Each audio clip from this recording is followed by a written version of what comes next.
menikah, jomblo atau apa Pak? Videonya ini karena dasar apa Pak? Apakah ini menjadi pelampiasan karena tidak bisa lulus CPNS? Saya tidak menyebutkan bahwa kami lebih daripada mereka ya, tapi kami melihat bahwa ketika sebuah lembaga atau instansi yang melakukan pemberdayaan, ketika program selesai, mereka tinggalkan itu. Bentar.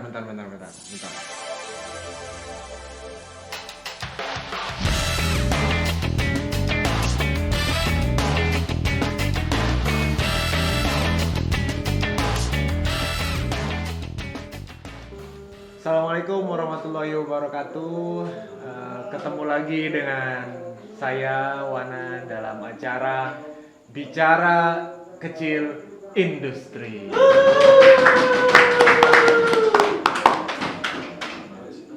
Hari ini kita kedatangan tamu yang agak sedikit berbeda. Kalau biasanya kita bicara dengan pelaku industri, pada episode ini kita kedatangan seorang yang mendukung pelaku industri. Kita sambut dengan meriah tamu kita yang super dan luar biasa adalah Bapak Muslihuddin Aini.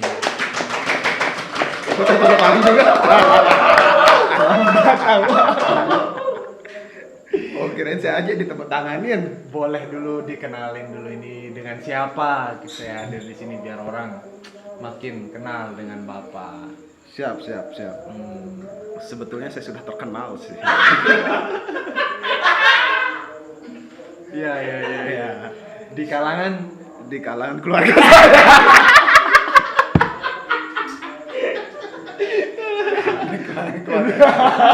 Masih dikenal lah. Masa ibu saya, siapa kamu? Musleh Bu gitu. Iya, betul. Tiba-tiba gantiin lagi gimana, Pak? Oke, baik, kenalin dulu lah. Saya Muslihuddin Aini, SPI MSI. Lengkap sama gelar Ya, biar gini saya S2 ya. Biasa dipanggil Musleh. Saya merupakan seorang pengepul ikan. Rencananya sih seperti itu. Kesibukan saya saat ini enggak ditanyain kenapa. Sama. Coba disuruh kenalin doang. Kenalin dulu aja. Ya. Panggilan akrab dipanggil Musleh. Musleh. Dulu sih dipanggil Mus ketika kuliah gitu. Tapi saya mengubah image ketika sudah berkecimpung dengan para orang-orang penting di NTB gitu kan. Jadi biar ketika kenalan keras aja gitu. Kalau kenalan namanya siapa? Mus gitu. Oke, jadi kalau Musleh lebih tegas dia. Namanya siapa? Musleh. Oke, baik. Tapi akhirnya dipanggil Leh, enggak dipanggil Mus. Baik, terima kasih ini untuk perkenalannya tamu kita yang luar biasa ada Bang Musleh. Tadi sempat loh nyebut gelarnya. Terakhir gelarnya apa sih? MSI gelarnya. MSI, Master Science. Kalau karena di Indonesia. Kalau di luar negeri MSc. MSc.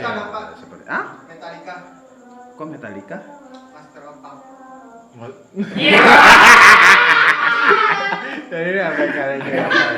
Oh ya, oke. Dulu kuliah di mana? Dulu saya kuliah di S1 S2-nya di Universitas, menurut saya bonafit lah ya itu ya. Universitas Diponegoro di Semarang gitu. Kan kayaknya Bapak juga di sana juga kan? Kita satu alam. Diponegoro. Oke Pak, berarti dulu sekolah di Undip Semarang. Ambil jurusan Perikanan. Iya. Zaman sumber daya perairan. Saat ini sialan nih tim kreatif. Ini suruh saya nanya ini apa status saat ini? Menikah, jomblo atau apa Pak? Ini boleh dijawab, boleh enggak sih sebenarnya ya. Boleh dijawab, boleh enggak kalau ini itu. Berat. Mifta. Ini tim kita yang bikin sebenarnya ya. Ya masih jomblo lah ya. Ini berat ya ngomong jomblo, nanti dikira udah ada pacar. Ya masih jomblo. Aman. Jomblo itu kan ketika belum menikah. Kalau pacar itu masih jomblo juga namanya. Oke, bagus, benar. Apalagi masih penjajakan gitu kan, kita tidak tahu itu beneran jodoh kita apa enggak gitu. Mas Musleh, Apa kesibukan hari ini? Ya, ngajar. Di mana? Di mana ngajar? Saya ngajar di universitas tertinggi di Indonesia kalau nggak salah. Universitas Gunung Rinjani. Gunung Rinjani. Tepuk tangan dong. Ya buat teman-teman yang nonton. Saya nggak tahu ya kalau di Indonesia ada Universitas Himalaya atau Universitas Jaya Wijaya, nggak ada ya. Nggak ada. Gunung Rinjani doang kan Gunung yang Rinjani itu paling tinggi ya? tertinggi tuh. Dia nomor 2 tertinggi kalau nggak salah di. Ada Universitas Gunung Kerinci nggak? Nggak ada. Apa? Ada apa? Biar cepet, posnya pengen cepet masuk. ini jadi kebawa suasana waktu di acara sebelumnya dia ngomong terus kan, ya kan. Kenapa bapak yang nanya saya? Oke. Ya, jadi saat ini jadi dosen, bener. Ya betul. Saya dengar juga jadi kaprodi sekarang. Iya betul. Kepala program studi pemanfaatan sumber daya perairan. Oke, bagi yang nonton, yang punya anak, saudara, keluarga yang mau kuliah, Bisa salah satu jadi pilihannya adalah Universitas Gunung Rinjani. Iya betul. Memiliki seorang kaprodi seperti beliau ini adalah suatu hal yang luar biasa. Beliau ini itu ibarat film di Laskar Pelangi itu loh. Ya, itu luar biasa. Ya, selain itu Pak, saya dengar juga ada sekarang sedang mengetuai sebuah NGO. Ya. Apa Ada. NGO apa tuh? NGO itu kan bahasa Inggris dia. Non Government organisasi. Iya, non government organization gitu kan. Kalau bahasa Indonesianya LSM lah, Lembaga Swadaya Masyarakat. Tapi biasanya LSM itu di NTB ini dia lebih condong ke gerakan-gerakan yang mau mengambil gonimah dari pemerintah biasanya seperti Gonimah itu. apa? Gonimah itu adalah hasil harta rampasan perang. Rampasan perang. Jadi biasanya LSM itu dia Ngomong sama saya Pak. oh iya.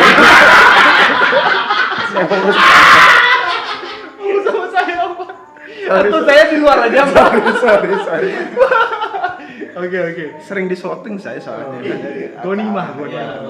Gonimah itu hasil rampasan perang. Jadi biasanya LSM itu mengambil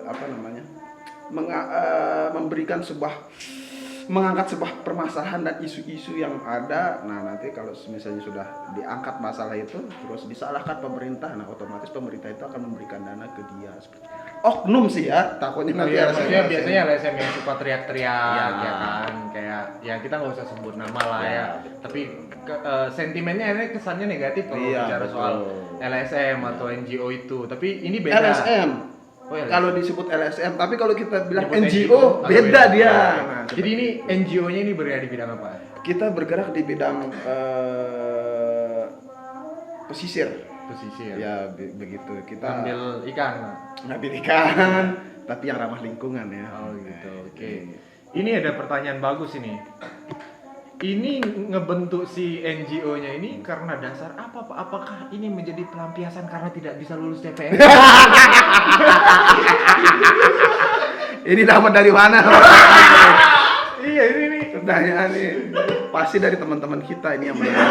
Karena ini Tahu, Pak. sering saya utarakan, Oh, iya. ceritakan keluh kesah saya. Jadi gimana bener apa enggak?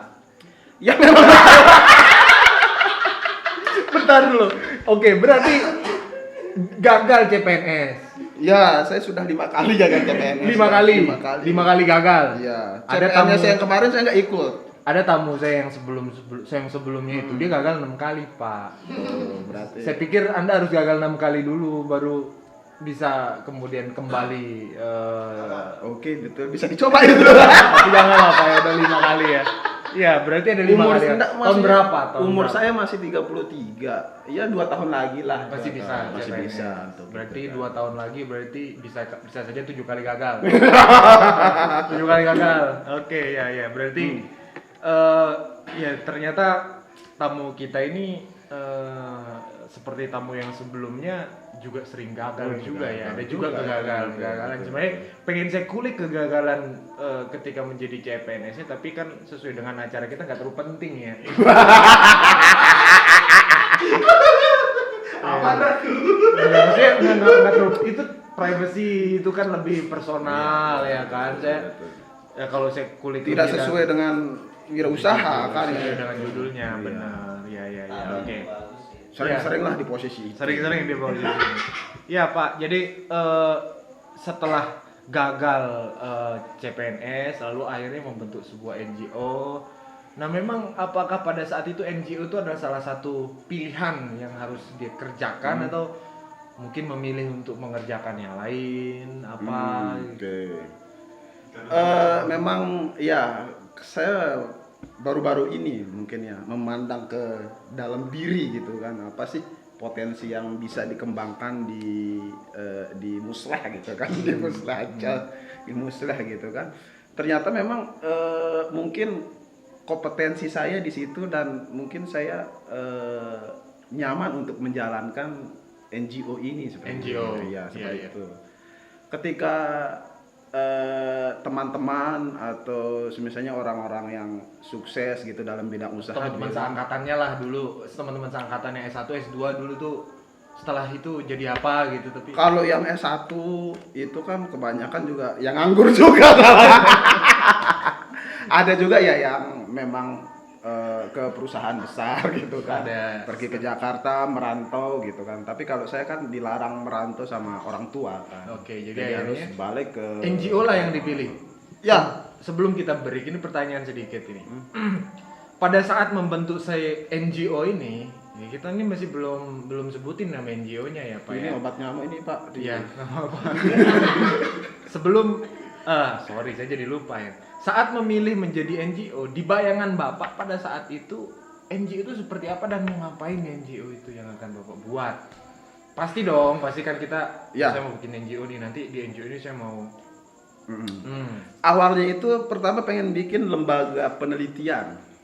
lembaga penelitian. Ya, lembaga penelitian yang khusus meneliti tentang perairan laut lah yang ada di NTB seperti itu kan. Awalnya seperti itu dan saya juga bertemu dengan teman saya, adik tingkat saya dulu di Undip juga yang membuat NGO itu gitu. Tapi saya nggak tahu sekarang orangnya di mana. Berarti memang dulu kepikirannya di NGO yang mau dibuat ini untuk Ya. NGO penelitian. Iya, Ya, untuk karena ini penelitian. juga bidang Bapak. Bapak juga sudah pendidikannya juga udah S2. Jadi ini perlu harus ada tempat untuk menerapkan ilmu pengalaman Betul. selama di bangku kuliah S1 dan S2. Betul begitu ya, Pak? Ya, betul. Baik, kalau gitu kita break dulu sejenak. Tepuk tangan dulu.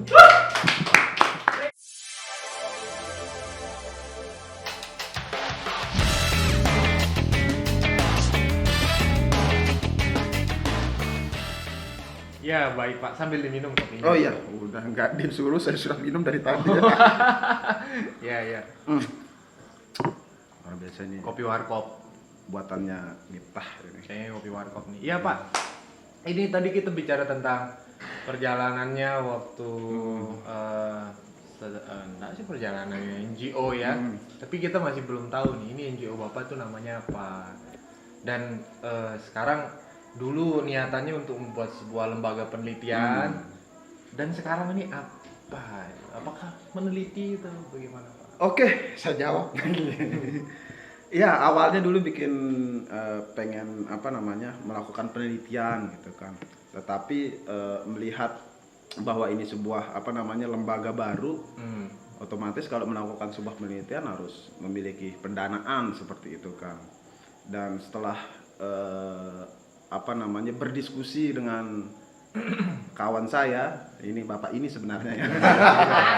Ya pada saat itu cuma sekilas saja Pak, saya di awal itu. Ya, diskusi dengan apa sih harus dilakukan gitu. Oke, pertama ya memperkenalkan diri NGO ini dikenalin dulu ya sampai menulis di di koran gitu, menulis di koran. Ini bapak beliau ini sampai ke Lombok Pos sampai ke Mataram untuk mencari gimana sih cara bisa memasukkan tulisan di sana seperti itu saking Waktu itu ya. iya saking ngebetnya ini ngelihat Ini sebagai teman yang baik Pak. sebagai melihat seniornya nganggur ya. Kita nyebut senior junior di sini kan. Ini kasihan nih seniornya sudah tidak ada kerjaan S2 gitu kan ya. Ya awalnya seperti itu dulu diperkenalkan dulu nih NGO ini seperti apa sih. Setelah melakukan itu, akhirnya kita bikin portofolio tuh. Bukan portofolio ya, jadi apa sih namanya, kita foto studio bareng, Iya, oke. terus bikin profile company, company profile. Nah ini beliau ini yang membuat itu semua gitu. Itu mah. Setelah itu masih lama nih, jadi setelah berdiskusi ya kita berpikir bahwa NGO ini namanya CEF ya. Oh, jadi namanya CEF. Iya, Coastal Iya. Environmental Environmental and Fisheries. Lingkungan pesisir dan perikanan. lah Lingkungan itu. pesisir dan perikanan itu dalam bahasa Inggrisnya. Inggrisnya CEF. Iya, CEF bukannya bukannya masak-masak masak-masak, ya, gitu. tapi ini adalah singkatan. CEF, Coastal Environmental and Fisheries, bergerak di bidang ya pesisir Dan perikanan. pesisir dan perikanan. Baik. Belum selesai cerita saya Pak, masih panjang itu. Tenang Pak. Oh, Ini oke, ada oke, durasi. oke. Santai, biar ngalir aja. Bapak kan lihat saya Pak. Oke. Dan sana Pak. Tahu lah, beliau pun kita. Oke, tenang Pak, tenang. Nah, kenapa Pak memilih untuk ini di NGO ini berfokus kepada pesisir? Apakah ada hal yang urgensinya di pesisir itu? Kenapa Pak? Kenapa nggak mau di hutan? Terlepas dari bidang studinya Bapak ya, itu kenapa Pak? Kenapa? Ya memang awalnya karena bidang studi saya sih. Maksudnya saya berpikir bahwa saya punya kemampuan nih untuk melakukan kegiatan di lingkungan pesisir dan perikanan karena basic keilmuan saya seperti itu.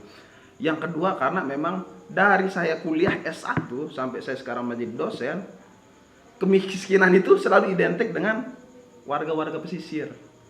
Sebentar, kemiskinan identik dengan Warga pesisir, masyarakat pesisir itu selalu identik dengan kemiskinan. Kenapa? Saya nggak tahu ya, apakah memang karena mereka itu miskin, karena rumahnya yang jelek kah, atau karena memang ekonominya mereka real itu di bawah rata-rata? Yang pertama adalah pola pikir. Pola pikir. Pola pikir antara nelayan dengan petani itu memang beda. Pesisir dengan orang yang ada di kebun atau di hutan lah gitu ya. Beda dia. Ya. Bedanya adalah dari segi dalam konsumsinya atau dari segi manajemen keuangannya lah seperti itu. Jadi dari manajemen keuangannya.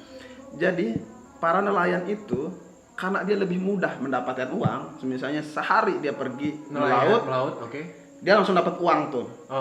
Otomatis pikirannya, besok saya melaut juga masih bisa dapat uang. Ini uang dihabiskan saja tidak masalah. Hasil melaut pada hari itu, misal dapat 10 juta nih, 10 juta langsung habiskan. Ya. Tidak di saving, tidak ditabung seperti itu. Kebanyakan seperti itu. Okay. Sedangkan petani dia beda pola pikirnya, prinsipnya. Karena dia ketika menanam padi, menanam tembakau atau kan butuh waktu untuk mendapatkan uang. Jadi seperti itu dia. Kalau petani butuh waktu mendapatkan uang, makanya dia mungkin berpikir bisa nih untuk nabung ini. Kan kalau orang dulu kalau petani panen itu langsung nikah lagi, Pak. Gitu. Siapa tahu saya salah ya, tapi saya dari sudut pandang saya seperti itu. Ya, berarti kan karena memang untuk mendapatkan hasil pertanian maupun kelautan itu yang durasinya ini lebih cepat, jadi akhirnya kesannya jadinya lebih seperti itu. Selain itu Pak? Selain itu karena memang dari segi akses pendidikan juga, akses pendidikan nelayan dan petani itu juga berbeda. Contohnya kalau di nelayan, ketika misalnya si nelayan ini mempunyai anak laki-laki, ketika anak laki-lakinya sudah bisa ikut melaut, misalnya di umur 6 SD, 6 SD dia ikut melaut, dia sudah mendapatkan nikah, dia sudah bisa mendapatkan uang, otomatis dia putus sekolah. Karena dia merasa bahwa saya sudah bisa mendapatkan uang daripada saya bersekolah, seperti itu. Jadi karena situasi kondisi masyarakat perikanannya seperti itu sehingga diidentikan miskin perikanan, atau karena yang memang dari sisi pendidikannya dan habitnya orang-orang di pesisir. Habitnya betul, habitnya juga. Iya, jadi kan pasti yang nyebabin orang jadi kayak gitu kan. Kalau orang di kembali lagi kalau misalnya dia di pertanian, anaknya umur 6 SD bisa bertani, tapi tetap aja itu uang Iya, guru tetap kan, aja dia bukannya. bisa. Oh, ini fakta Pak. Iya. Baru tahu, maksudnya habit yang seperti tadi. Itu, Iya, saya ini benar- kasusnya ya di pesisirnya kita di NTB gitu. itu seperti bagus apa enggak? Yang seperti apa? Yang tadi itu, menurut Bapak nih dari sisi pandang nih, ini kita perlu rubah atau Sebenarnya perlu dirubah sih, perlu dirubah, dipoles sedikit saja gitu. Ketika misalnya si anaknya bisa membantu bapaknya, toh kenapa pendidikan harusnya bisa dilanjutkan juga, bisa beriringan gitu, bisa beriringan. Oh iya. Contohnya kan sekarang ada yang maksudnya misalnya dia mau paket C atau paket apa gitu kan bisa, itu tidak harus mengikuti sekolah seperti biasa gitu ketika dia terhalang dengan dia melaut seperti itu kan. Bisa seperti itu. Nah, ini kan udah tahu kondisinya, makanya kegiatan di NGO yang Bapak pimpin ini menyentuh sektor perikanan. Iya, betul. Harapannya bisa mengentaskan yang tadi. Iya. Apa kegiatannya sekarang? Nah, jadi kegiatannya itu kita sekarang fokus untuk pemberdayaan keluarga nelayan. Jadi pemberdayaan keluarga nelayan, tapi kita lebih fokus lagi ke perempuan pesisirnya. Perempuan pesisir. Iya, perempuan pesisir ini yaitu istrinya nelayan. Istri nelayan. Istri nelayan bisa jadi anak berjenis kelamin perempuan yang Ada dari di keluarga pesisir. nelayan. Oke. Bisa saja juga dia korban KDRT tapi dia di pesisir. Bisa Oke. juga para janda-janda yang di pesisir seperti itu. Oke, lebih kepada perempuannya, Iya, gender kepada- perempuannya. Kegiatannya apain Pak di NGO-nya? Kita kegiatannya itu peningkatan kapasitas aja. Peningkatan kapasitas. Ya, peningkatan kapasitasnya si perempuan pesisir ini. Jadi goalsnya besarnya dari program ini adalah terciptanya mata pencaharian alternatif untuk keluarga nelayan. Jadi biarkan saja bapak-bapak nelayan ini melaut dengan passionnya kan habitnya gitu. Kita agak susah merubah ketika dia sudah memiliki pekerjaan Profesinya melaut, sebagai terus melaut. kita suruh dia mengolah ikan atau kita suruh dia menjadi Mengerjakan yang lain? tour guide, dia mengerjakannya itu mungkin agak susah. Jadi kita menyasar keluarganya. Contohnya ya ibu-ibunya, istrinya gitu. Untuk pencarian apa tadi? Untuk penghasilan tambahan. Iya, penghasilan tambahan. Tapi kadangnya tadi nelayan ini yang tadi ya, nelayan pergi melaut sekarang dapat hasil banyak tuh. Maksudnya kenapa harus istrinya itu ikut bekerja untuk mencari tambahan Begini. penghasilan ya. Kita kan tidak bisa mengubah habitnya si Nelayan. si nelayannya yang ketika dia misalnya dapat uang terus dijual gitu kan langsung habis. Nah, kita tidak bisa mengubah habitnya si laki-lakinya. Makanya kita masuk dari si perempuannya dari perempuannya itu yang kita doktrin. Jadi tidak hanya sekedar kita meningkatkan kapasitasnya dia sehingga memiliki usaha sebuah usaha perikanan, di situ kan dia juga tahu cara manajemen keuangannya seperti apa, seperti itu. Iya Pak, saya juga cari-cari tahu informasinya, ternyata juga bentuk kegiatannya itu melatih perempuan pesisir untuk berwirausaha Ya. atau membuat ya sesuai dengan tema kita industri kecil. Kalau kemarin kita ngundang langsung pelakunya. Nah, ini adalah Bapak itu sebagai support system, sebagai pendorong, sebagai fasilitator bagi mereka untuk usahanya bisa tumbuh dan berkembang. Saya dengarnya begitu. Gimana nih? Iya, memang seperti itu. Itu kan emang yang sudah saya obrolin tadi, memang tujuan akhirnya itu mereka memiliki mata pencaharian alternatif. Jadi kan mata pencaharian alternatif itu kan bisa beda-beda gitu. Misalnya ketika si ibunya sebagai tukang cuci juga mata pencaharian alternatif juga namanya. Ketika si ibunya Buru tani bisa juga seperti itu gitu kan. Tapi kita ini membentuk sebuah bisnis yang bergerak di pengolahan hasil perikanan gitu. Pengolahan hasil perikanannya. Berarti ngajarin si ibu-ibu ini untuk mengolah ikan yang ditangkap oleh suaminya atau nelayan yang ada di sekitar di sana menjadi olahan Makanan. olahan makanan. Oh, oke. Iya, iya. Seperti- Katanya juga yang kemarin ada produknya di sini itu loh. Mana Oh, sih gitu ya. produknya di sini? Coba kita tahan dulu ya. Ya. Kita Andil. iklan dulu sejenak. Jadi buat teman-teman yang menonton, kalau misalnya mau berdonasi di kegiatan kita untuk mendukung kegiatan kita, silahkan bisa klik di link deskripsi di Social Bus. Terima kasih, kita iklan dulu.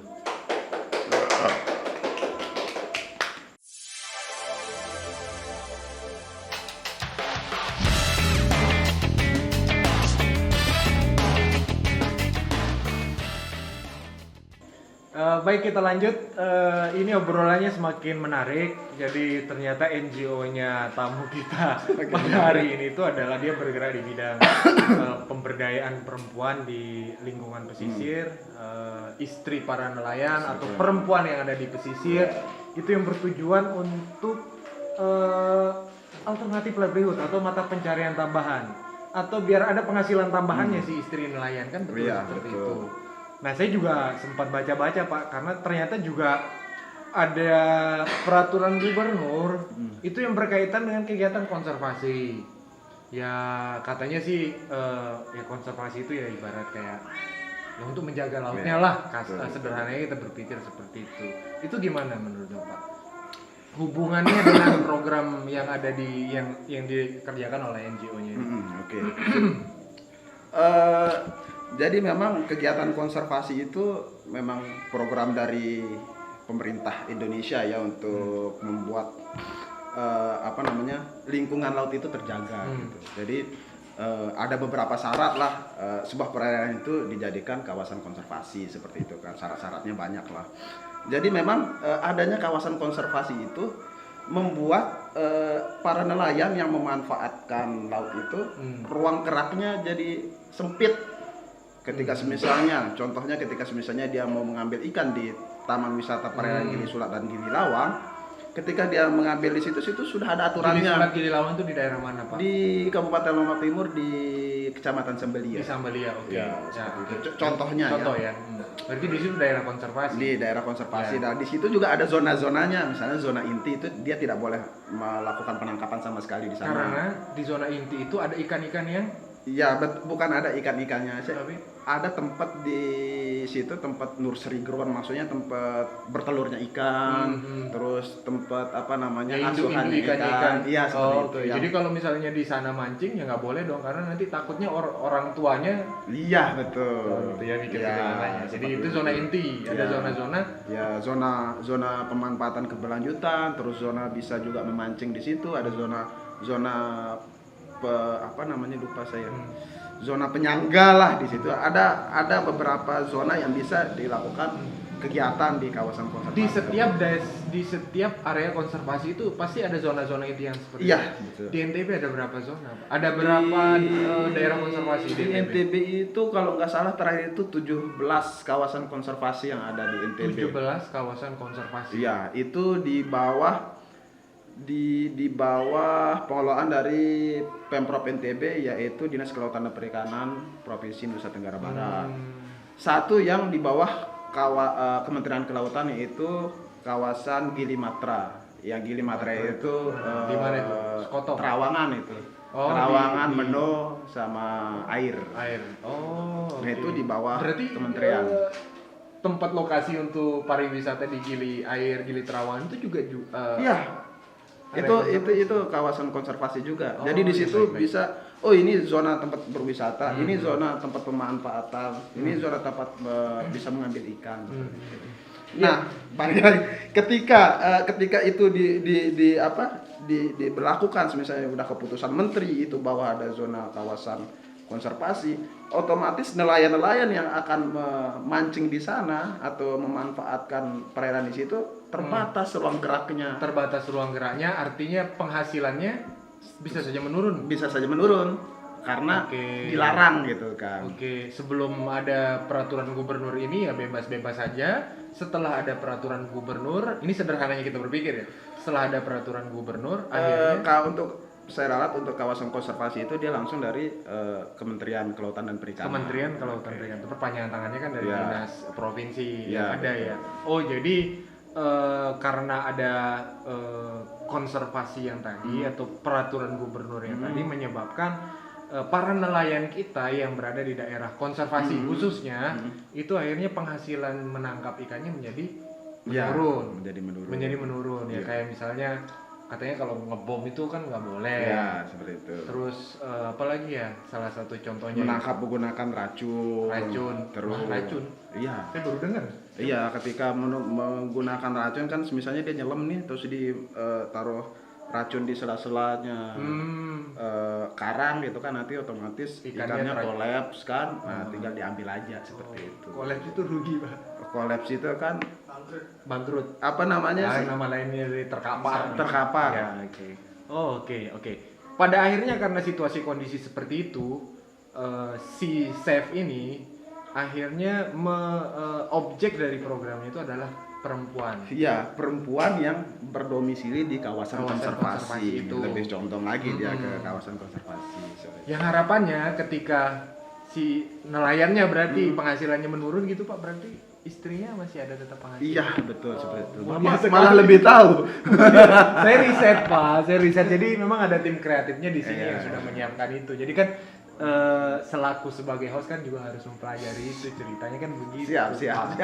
Ya, oke, Pak. Ini kita masuk ke bagian lebih spesifiknya yang kaitannya dengan industrinya, small industrinya, atau kalau kita di Industri kecil di bawah Kementerian Perindustriannya itu nomenklaturnya adalah IKM, industri kecil menengah. Tapi kalau di perdagangan, koperasi itu nyebutnya secara umum adalah UMKM. Ya, berarti Pak, kalau di Kementerian Kelautan, Poklasar. oh Poklasar, karena dia namanya kelompok, Ya. kan mereka berkelompok. Nah, Pak, pertanyaannya adalah ada berapa, Pak, kelompok yang yang mendapatkan manfaat dari programnya Bapak ini? Ada berapa yang Kita sudah berkegiatan dari tahun 2021 sampai sekarang ini tahun 2024. Ada berapa desa ya? Di Lombok itu ada 1, 2, 3, 4, 5, ada 5 desa. 5 desa dan ada berapa kelompok itu? ada 6 katanya? Ada 6 ya, ada 6 kelompok. Ada 6 kelompok. Ada 6 kelompok ya. Lupa ya, saya risetnya lebih bagus ini. Nah, soalnya di satu desa itu ada 2 kelompok. Oke, siap. Itu di Lombok, di Pulau Lombok. Di Pulau Lombok. Berarti ada 6 kelompok perempuan yang aktivitas kegiatannya adalah industri kecil, pengolahan ikan, yang Bapak berikan artinya pelatihan, pendampingan dan lain-lain. Pendampingan dan Di Sumbawa ada nggak?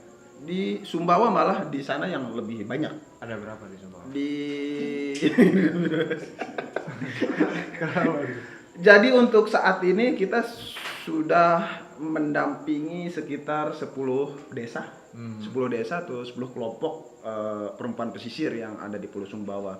Kenapa lebih banyak di sana? Karena memang di situ kawasan konservasinya juga lebih banyak dan kita kan berbasis desa ininya, lebih luas gitu. Di situ kan ada beberapa taman wisata perairan kayak Gili Balu gitu yang ada di Sumba Barat, Kabupaten Sumba Berarti Barat. Sumbawa itu lebih banyak desa konservasinya daripada Lombok. Ya, betul. Di Lombok ada berapa? Di Lombok itu Tadi kan Sugian, Sambalia itu tadi satu. Ah, Gili apa itu? Petagan dan lain sebagainya. Iya. Di satu lagi di Matra. di Gitanada namanya, di Oh, Sekotong. Sekotong. Di Sekotong. Sama yang di Matra, Gili Matra. Gili Matra kita tidak ada di Gili Matra untuk Maksudnya dia daerah konservasi juga. daerah konservasi. Berarti juga. di Lombok itu di 3. ada 3 kalau nggak salah ya, Gili Matra, TWP Gili Sulat dan Gili Lawang sama TWP Gitanada. Itu saya nggak tahu kepanjangan Gitanada itu apa, lupa saya. Gili, Tangkong, Nanggu. Nah, Bapak kan lebih tahu itu. D-nya apa ya? Saya lupa ya. Iya. Oke, nanti teman-teman yang tahu, Bisa searching lah. nanti teman-teman yang tahu singkatan Gitanada bisa tulis di komentar. Nanti dapat abon. Ya Pak, saya ada bawa sampel produknya ya. Coba minta tolong dong Di, kita diliatin dulu ini produk-produknya. Andi. Mau makan apa Pak? Ada minum. Beda. Podcast. Oh ya, wow. Ini ya Pak ya. Tadi dibawa ini nih ya. Apa yang bawa ya tadi? Iya. Ada di dalam banyak. Oke, ya siap. Ya, ini Bisa dijelasin Pak, ini abon tuna ini dari Tanjung Luar. Dari Tanjung Luar. Nah kan apa namanya, kegiatan konservasi itu nggak cuma hanya kawasan aja, kita juga konservasinya itu konservasi hiu juga. Di situ kan hiu kan termasuk hewan yang terancam gitu, terancam punah. Jadi makanya ada kegiatan juga untuk melindungi itu. Ini Pak, ini kalau ini apa ini, kerupuk atom ikan tenggiri. Ya. Ini saya baca coba dari Labuan Jambu, Sumbawa Pak. Wes. Wah, ini maksudnya ini tuh output dari kegiatan program yang dilakukan oleh chef. Iya, saya ngerokok dulu ya. Ini basreng juga, ini ada basreng Pak. Ini saya lihat basrengnya dari Sunu Merah 2 dari Sumbawa juga, ini dari Dusun Peratap. Ini dari Sumbawa. Ini juga Sumbawa. Ini dari Lombok tapi di Sekotong. Sekotong. Ini ada bontongkol teman-teman. Terus kemudian ini sambal ikan nih dari Labuan Haji dan masih banyak yang lain lagi sepertinya ya. Saya pengen memberikan apresiasi yang luar biasa dulu. Tolong teman-teman bisa dengan like, subscribe ya, dan berikan tepuk tangan buat narasumber. Dan jangan lupa ya, bagi yang mau berdonasi silahkan bisa klik link Social Buzz yang ada di deskripsi. Iya Kalau Pak. mau tahu tentang produk kita bisa juga di searching di wisfood.id. Nanti kita masukin di deskripsi ya. Oke ya. Oh ya, oke, baik, buat yang mau beli produk-produk dari kelompok perempuan pesisir hasil dari binaan dari narasumber kita hari ini, bisa klik link di deskripsi. Ya, menarik lagi nih. Ini tambah panas ini Pak ya. Ini kita setelah segmen berikutnya kita akan coba bahas kulik lebih dalam tentang si poklasarnya ya dan produk-produknya di sini. Kita coba iklan dulu sejenak. Terima kasih.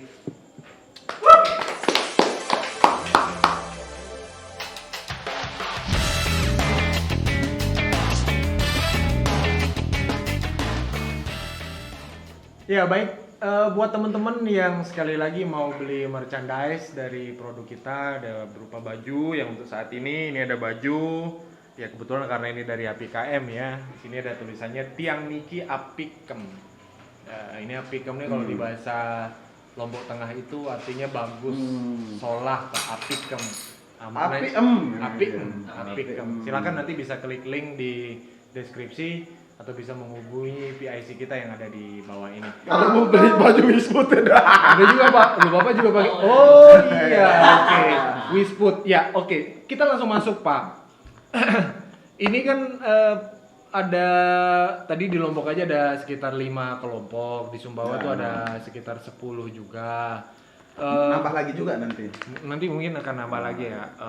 Kira-kira sejauh ini dari tahun 2021 dampak yang dirasakan oleh kelompok ya yang mengerjakan aktivitas small industry ini yang sampai saat ini apa kira-kira yang Bapak lihat?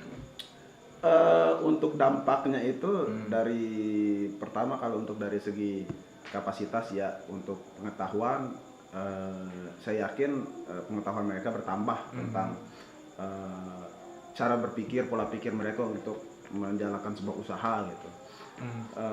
Pengetahuan mereka juga cara untuk membuat sebuah produk kayak abon ikan, terus kerupuk amplang dan lain sebagainya.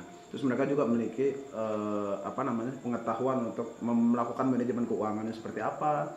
Terus mereka juga mengetahui cara memilih kemasan yang bagus, gimana caranya membuat kemasan yang bagus gitu. Dan dari CF juga memberikan bantuan sebuah peralatan gitu untuk mendukung kegiatan produksinya mereka. Manfaatnya seperti itu. Luar biasa. Dan untuk manfaat pasca. Kalau pasca itu biasa agak ke nonis dia. Oke. Pasca hari telur. Bener gak sih hari telur itu? Mari berburu pasca. Jadi pasca. Jangan kasih mereka telur. Pasca itu ya mereka memiliki sebuah unit usaha sekarang. Unit usaha mereka bisa menjual produknya seperti itu. Berarti dari produk-produk inilah yang harapannya kita ke depan, dari SEP itu ke depan sebagai mata pencarian tambahan atau Ya. penghasilan tambahan mereka. Betul sekali. Oke, nice. Selain itu Pak, secara general nih, SEP itu memberikan dampak ada nggak dampak pertumbuhannya di small industry ini, di IKM ini? Yang secara generalnya ya apa tuh? Misalnya boleh disampaikan sebelum kita dampingi mereka penghasilannya berapa, terus setelah kita dampingi jadi berapa. Ada cerita-cerita nggak dari kelompok-kelompoknya? Nah,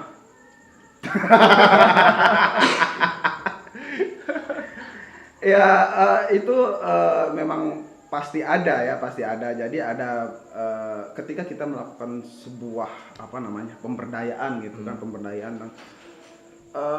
Jadi kita harus berpikir bahwa tidak semuanya akan menjadi bintang di antara yang kita berdayakan itu gitu. Jadi ada salah satulah yang nanti akan bisa berkembang gitu. Kita hanya membantu untuk meningkatkan pengetahuannya, kapasitasnya dengan keterampilannya. Nanti kan dari individunya sendiri atau dari kelompoknya sendiri yang memiliki mindset untuk mau maju apa tidak, seperti itu. Kita hanya mendorong gitu.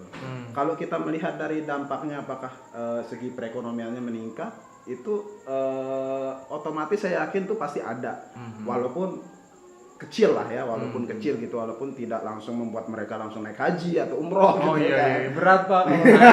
Kita aja belum haji. Umroh aja berapa sekarang tuh? 17 apa berapa juta ya? Jadi kita melakukan itu pelan-pelan. Jadi kalau di Lombok itu ada satu kelompok dampingan kita namanya Keluarga Bahari di Desa Sugian itu yang sudah levelnya sudah mulai ke arah mandiri seperti itu. Dan mereka juga sekarang sudah memiliki rumah produksi, produknya juga sudah ada di mana-mana di retail yang ada di Lombok seperti itu. Pak, saya tertarik sama bajunya yang tadi. Apa sih Wisfood Indonesia ini? Ini juga ada produk-produk yang ini Pak. Apa ini Wisfood Indonesia? Jadi Wisfood Indonesia itu adalah Wis. Ini singkatan. Jadi panjang sekali ya cerita. Bukan panjang, singkat ceritanya ini. Terlahirnya Wisfood Indonesia ini. Jadi sebenarnya dalam pemberdayaan ini kita pengen sesuatu yang beda dengan pemberdayaan lainnya yang dilakukan oleh para instansi atau lembaga-lembaga terkait gitu. Apa yang bedanya? Saya tidak menyebutkan bahwa kami lebih daripada mereka ya, tapi kami melihat bahwa ketika sebuah lembaga atau instansi yang melakukan pemberdayaan, ketika mereka sudah melakukan kewajibannya, misalnya kayak tadi memberikan pelatihan, terus memberikan sebuah bantuan misalnya kayak rumah produksi atau memberikan sebuah peralatan, ketika program selesai mereka tinggalkan itu. Bentar. Artinya ada penyelenggara atau fasilitator ya, semacam NGO mungkin, atau entah dari sebuah dinas lembaga atau lembaga lah ya, formil atau maksudnya yang pemerintahan atau non pemerintahan melakukan pembinaan, pasca itu ditinggal. Ya, biasanya pasca itu ditinggal gitu. Dan kan kita melihat juga bahwa kita tidak bisa langsung merubah seseorang gitu kan, tiba-tiba dalam beberapa tahun kita dampingi tiba-tiba dia langsung mandiri gitu kan. Itu agak susah kan untuk melakukan itu. Dan kenapa terlahir seperti ini, kita melihat memang segmen atau sebuah kelemahan dari sebuah UMKM atau Poklasar itu. Kelompok binaannya itu, apa ya kelemahannya? Kelemahannya itu ada di pemasaran. Oke, baik. Semua orang. Oh, narasumber yang sebelumnya saya undang 6 kali gagal. Oh gitu ya. Nah, pasti juga ya maksudnya orang yang basicnya dia sarjana maupun S2 juga pasti susah juga ya, kan. memang saya nggak mau menyebut diri saya. Memang problemnya itu adalah rata-rata di IKM, small industry itu, atau di UMKM itu adalah problem paling utama yang paling sering disampaikan adalah persoalan pemasaran memang. Jadi pasti bakal selalu diomongin sih yang tentang ini bagaimana cara untuk pemasaran bla bla bla Ya, dan betul. sebagainya. Nah, makanya dari itu Hmm. kita tidak ingin dampingannya kita ini kebingungan ketika misalnya tidak ada keberlanjutannya. Jadi dalam CEF ini kita pinginnya di dalam program ini kita adalah fasilitator, hubungannya fasilitator dengan dampingan. Tapi ketika selesai program itu kita pengen menjadi sebuah mitra bisnis. Mitra bisnis. Tapi kan sebuah NGO kan tidak boleh melakukan profit Ya, gitu ya, ya. Makanya kita membuat sebuah brand namanya Wishfood Indonesia. Oke. Nah, Wishfood Indonesia itu adalah makanan harapan, Pak. Wish itu kan harapan ya, wish harapan food ya makanan, jadi makanan harapan. Iya. Ya karena juga mungkin bergizi ya. iya betul. Ntar Pak saya lupa saya mau ngomong apa tadi. Oke. Jadi sampai mana tadi ya? Jadi adanya Wishfood Indonesia ini ya, ini untuk membantu memecahkan tadi permasalahan yang semua orang itu kayaknya semua usaha gitu di pemasaran itu. Jadi sistem kerjanya itu Wishfood Indonesia ini membantu para kelompok-kelompok itu untuk mempromosikan maupun mempasarkan hasil produk yang sudah jadi. Berarti Wishfood membeli produknya si kelompok. Iya, betul. Bayar cash. Bayar cash. Oh, wow. Dengan margin yang sesuai lah gitu. Oke. Artinya kan ada tadi Bapak bilang ada salah satu bentuk kegiatannya melatih mereka mengolah kan hasil perikanan. Hasil pelatihan dalam bentuk produk itu dibeli juga Iya, oleh Wishfood-nya. oleh Wishfood-nya. Dan ini yang tidak dilakukan oleh lembaga-lembaga lainnya Iya, atau betul. baik itu yang pemerintahan atau non pemerintahan ya, secara berkesinambungan ya, cara tapi ya. berkesinambungan. Oke, lahirlah namanya Wishfood Indonesia. Wishfood Indonesia, tepuk tangan gitu. Nah, orang-orang di Wishfood Indonesia ini itu emang orang-orang yang memang sudah ahli di dalamnya gitu. Orang-orang yang emang sudah memiliki usaha yang sudah berjalan, sudah masuk ke retail modern seperti Alfamart dan Indomaret dan ya isinya orang-orang Wishfood ini emang orang-orang yang sangat-sangat keren lah dan diharapkan nanti akan membantu para kelompok dampingannya CF untuk Saya menarik ini Pak. Dilman boy sih tengah Saya potong, mohon apa? Saya potong. Ini sebelum lanjut. Kita udah ya, ini mumpung ada langsung gitu loh Pak. Jadi ini di luar of the box ini. Jadi begini Pak. Ini kan biasanya tuh small business itu, small industry, pelaku usaha pemula, apalagi yang sebelumnya itu belum pernah menjalankan satu usaha, dan ketika dia memilih untuk menjalankan usaha, itu kan perlu memang sosok seseorang atau entah itu lembaga untuk melakukan pendampingan Ya, kan. betul.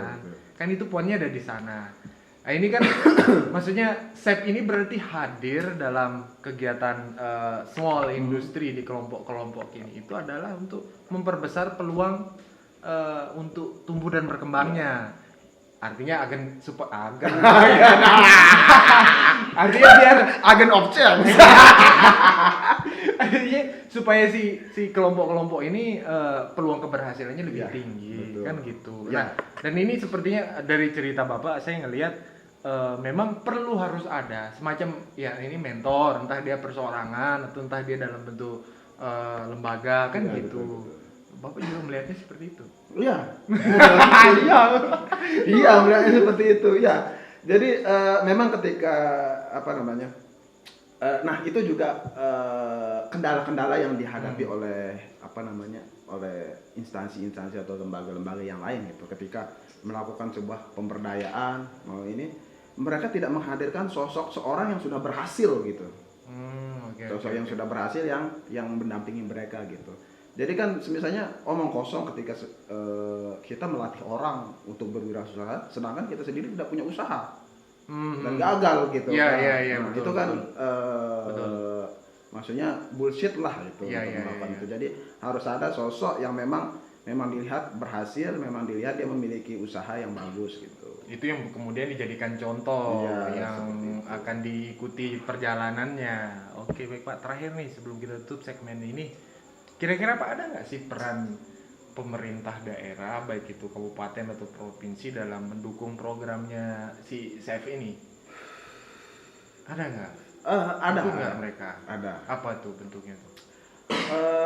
Perannya pemerintah itu yang pertama yang harus kita apresiasi ya, mereka mengizinkan kita untuk melakukan kegiatan lah di situ kan. Itu kalau nggak diizinin nggak bisa juga. iya, nggak bisa juga kita Ya ini. kayak misalnya mau bikin izin usaha nggak bisa juga ya. Iya, Oh, ya, oke, nah oke, itu peran pemerintah di situ. Iya, Kita tidak boleh memandang sebelah mata pemerintah, menyalahkan pemerintah saja gitu. Walaupun Oke. ada beberapa sedikit sesuatu yang memang tidak bisa dilakukan oleh pemerintah gitu, ketika memberikan sebuah bantuan atau pendanaan, itu mungkin dari pemerintah agak kurang gitu. Tapi di Sumbawa itu, di Kabupaten Sumbawa itu, mereka melihat bahwa mereka mencari sebuah kelompok yang berhasil dulu.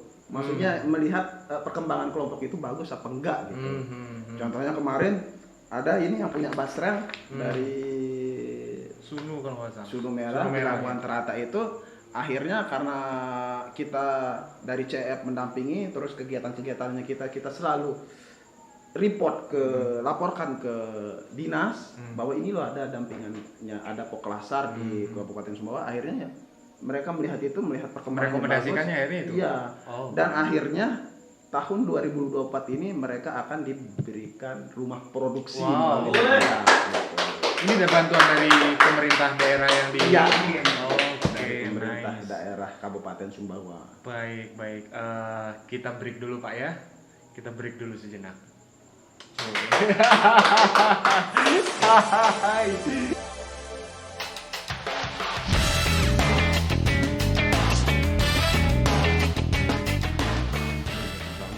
Baik, kita masuk ke segmen terakhir ini Pak. Sebenarnya ngobrolin seputar bagaimana membangun sebuah usaha. Ini kan Bapak tidak secara langsung ya, bukan chefnya yang produksi, bukan chefnya juga yang memotivasi dirinya untuk menjual. Nah, ini kan tidaklah secara langsung Pak. Saya tertarik nih, adakah kendala tantangan ketika membina kelompok-kelompok ini? Menurutnya selama ini ada nggak Pak? Untuk saat ini, kalau dari tantangannya dari secara secara pribadi gitu ya, dari CEF-nya sendiri, saya rasa masih belum ada gitu ya, untuk itu. Tapi tantangannya adalah gimana caranya membuat dampingan ini tetap konsisten dengan apa yang harus dilakukan. Kan mereka kan kita kasih sudah semua nih gitu kan, semuanya kita kasih, mereka sudah memiliki sebuah unit bisnis gitu. Nah, kekonsistenannya mereka itu untuk berkembang lebih maju itu yang masih agak susah. Karena itu kan kembali kepada Iya, diri betul. mereka masing-masing ya. Kita sudah memberikan semuanya. Saya tertarik Pak. Ada juga saya suka tertarik. Ya, tadi udah memberikan semuanya. Ini juga ada catatan dari tim kita. Katanya yang diberikan itu ada Chef ini sudah membuat sebuah kurikulum pembinaan yang sepertinya belum dimiliki bahkan mungkin dari pemerintah daerah tertentu. Boleh dibagi Pak tentang kurikulum yang dimaksudkan itu? Ya, jadi tahun lalu CEF bersama WCS juga namanya, NGO luar negeri, bersama APKM yang mengadakan acara ini. APKM mengadakan acara ini. Kita melakukan sebuah diskusi atau FGD untuk membuat sebuah kurikulum. Jadi sebuah kurikulum yaitu kalau saya nggak salah ya, saya takut menjelaskan itu gitu ya. Jadi kurikulum itu adalah bahan ajar atau step by step, langkah-langkah apa sih yang harus diberikan pelatihannya sehingga si dampingan atau kelompok ini bisa mencapai tujuan menjadi pengusaha yang mandiri seperti itu. Dan di dalam penyusunan kurikulum itu kita nggak kaleng-kaleng ya, maksudnya kita tidak hanya duduk berdiskusi dengan teman-teman sebagai fasilitator atau teman-teman NGO aja. Kita langsung mendatangkan para praktisi, para pengusaha-pengusaha yang ada di NTB seperti itu. Jadi kan mereka tahu tuh kendala-kendala apa saja yang dihadapi oleh pelaku usaha. Iya, Oke. kendalanya itu yang kita rumuskan bahwa oh dia harus mendapatkan pelatihan ini, pelatihan ini dengan kendala Oke. tersebut. Akhirnya dirangkum menjadi sebuah kurikulum. Ya ibarat misalnya kalau kita sekolah, Iya, betul. kelas 1 kurikulumnya ya ada matematika, tapi tingkatannya tingkat dasar dulu. Berarti yang begitu-begitu. Ya, Tapi ini khusus untuk para pelaku usaha. Para Atau pelaku dalam usaha. hal ini adalah karena dampingannya adalah kelompok perempuan pesisir atau kelompok pengolah pemasar. Berarti untuk mereka. seperti itu. Oh iya, ada berapa Pak ininya kurikulumnya, materinya tuh? Seingat Bapak aja. Ada saya ingatnya ada dua tingkatan ya, ada 2 level gitu kan, level pemula ya, level pemula, terus madya, terus utama di situ. Tiga berarti tiga. Iya, Tiga level. 3 level. Ah. Ada 3. Berapa tadi saya tunjuk ya? 2 ya, 3 level. Sembunyi di sini aja. Ada 3 level. Nah, di setiap level itu ada beberapa pelatihan-pelatihan yang harus ditempuh gitu. Jadi beda dia level 1 dengan level 2 dengan level 3 gitu. Jadi kurikulum ini adalah secara kasarnya ya step by step kita membuat sebuah dampingan kita itu menjadi pengusaha yang mandiri. Goalsnya seperti itu. Boleh seperti itu. Jadi memang di setiap tingkatan itu beda materinya. Ya, beda materi. Mungkin sama materinya tapi tingkatannya yang Tingkatannya berbeda. yang Sejauh ini berarti yang diterapkan itu yang tingkatan yang berapa Pak? Materi-materi yang diberikan ke kelompok kita. Untuk saat ini kita masih tingkatan level pertama aja. Level pertama. Jadi kita karena beda ketika kita mendampingi orang yang sudah memiliki usaha, memang dia mindsetnya pengen berusaha, dengan orang yang ayo kita suruh berusaha gitu. Iya, kan. iya, betul. Beda. Beda. Jadi kita kasih level awal aja, walaupun dia misalnya tingkatan pendidikannya dia SMA atau sarjana gitu. Berarti ya. di level 1 itu, di tingkatan pertama itu juga ada materi-materi tentang pemasaran juga. Ya ada. Ada pemasaran Ada online, pemasaran, offline, ada atau offline. Tapi levelnya dasar yang Dasar, pertama. gitu ya. Oh, oke, baik. Di mana Pak ini? Kalau orang mau beli ini di Lombok Timur atau di NTB, sejauh ini bisa beli di mana aja? bisa di mana? Di NTB Mall.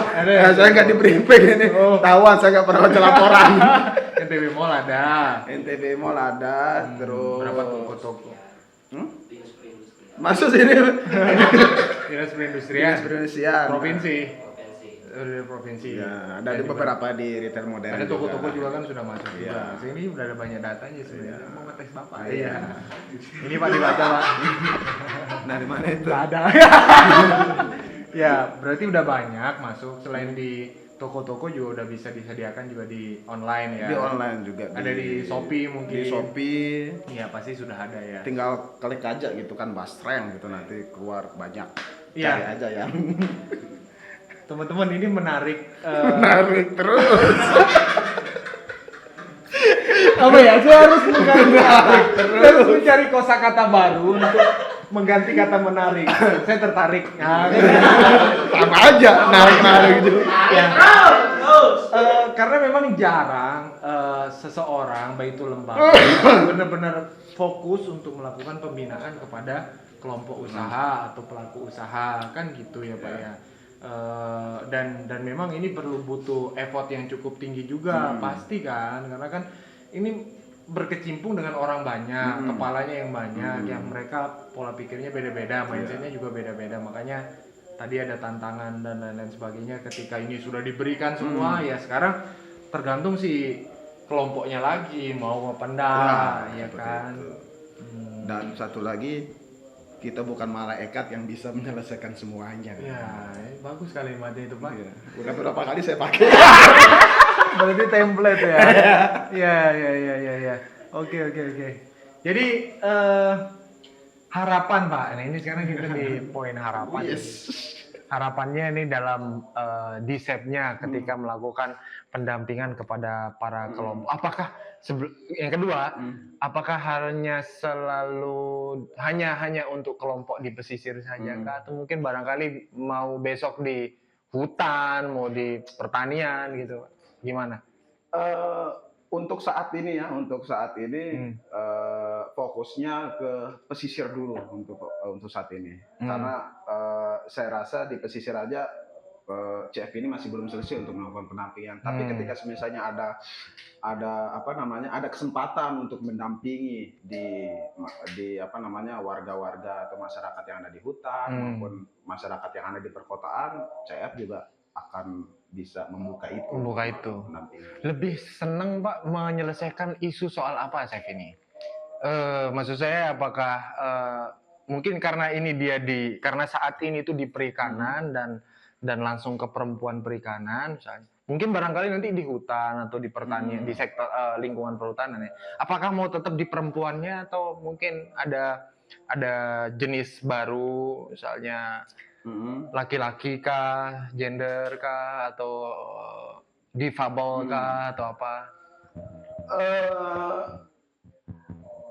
Kita tidak membatasi diri untuk melakukan kebaikan gitu kan. Kita melihat kita hadir ketika ada sebuah masalah seperti itu. Ketika misalnya di sini masalahnya kemiskinan di kawasan perairan di NTB dan ditambah lagi dengan adanya kawasan konservasi gitu. Nah, kita hadir di situ untuk mengentaskan masalah itu.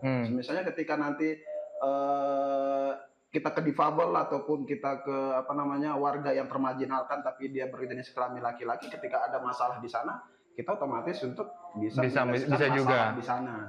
Tapi di bidang ini usaha small business gitu atau industri kecil tetap mau sini. Kita karena memang setiap pemberdayaan atau pendampingan itu otomatis jalan keluarnya adalah ke perut kan. Jadi omong kosong ketika misalnya kita memberikan pengetahuan misalnya tentang kesadaran lingkungan, tentang tidak boleh menangkap ikannya ini, tidak boleh melakukan kegiatan ini, tapi ketika perut masih kosong itu susah juga sih. Omong kosong. Ya, jadi memang lebih cenderung kepada kegiatan-kegiatan yang bertemakan ekonomi. Iya, bertemakan untuk bisa ngisi perut biar tidak lapar, Pak. Iya. Dan untuk mengetahui keberhasilannya kita juga kan, misalnya kita saat ini kan bergerak di bidang untuk pemberdayaan perempuan pesisirnya untuk mendapatkan usaha bisnis gitu. Untuk mengetahui kaitannya dengan lingkungan ya, otomatis kita juga harus mengetahui ini gimana caranya untuk mengukur itu gitu. Nah, untuk saat ini Chef masih belum ke sana gitu. Berarti ya kegiatan-kegiatan konservasinya. Ya, kedepannya kan kita pengen mengetahui itu seperti itu. Kita pengen mengetahui ketika misalnya berjalan nih poklasarnya, kita lihat bahwa emang kalau misalnya poklasarnya sudah berjalan di situ sudah nggak ada penangkapan ikannya, tidak bersama lingkungan. Nah, cara melihat itu kan ada berbagai metode, mungkin melakukan penelitian dan lain-lain. Dan itu yang belum dilakukan sama CF. Tapi akan ada. Oh ya, berarti di CF ini juga mau melakukan penelitian, terus kegiatan-kegiatan juga yang berkaitan dengan konservasi, untuk patroli mungkin mengontrol para pengebom yang tadi sempat kita sebut, mereka yang mancing di zona inti dan lain sebagainya, itu juga sudah ada masuk dalam rencananya saya juga. Rencana. Jadi biar dari hulu sampai hilirnya kan. Dari hulu sampai hilirnya biar paham betul, biar paham betul gitu pemberdayaannya kita itu dampaknya seperti apa sih di lingkungan gitu. Kita tidak hanya mengetahui bahwa dampaknya ke manusia aja gitu. Oke. Nama aja kan lingkungan pesisir, maka cuma tahu ininya aja. Luar biasa, tepuk tangan dulu. Saya excited dengan Bapak. Udah berubah. Tadi kan tertarik. Ini sekarang excited. Sekarang udah mau Diinggriskan doang. Ya. Jadi saya ingin coba merangkum sedikit. Jadi memang perjalanannya beliau ini juga pernah gagal juga. CPNS 5 kali. Kita apresiasi dan di kesempatan berikutnya ini beliau sekarang selain menjabat sebagai kepala program studi di salah satu universitas di Lombok di NTB. Nah, kemudian juga selain itu aktif juga berkegiatan di NGO-nya, dan NGO-nya ini lebih spesifik lagi, kegiatannya berfokus kepada kegiatan ekonomi, melakukan pembinaan kepada small industry atau kepada small business atau UMKM atau IKM yang saat ini sudah ada 20 desa mungkin ya Pak ya.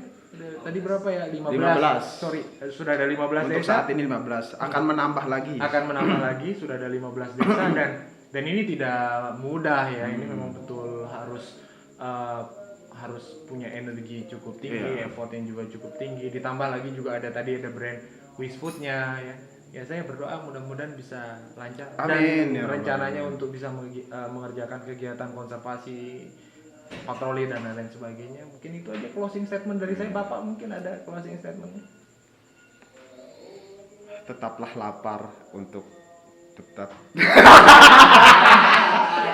Lupa saya. Oh berarti udah dipikirin tadi.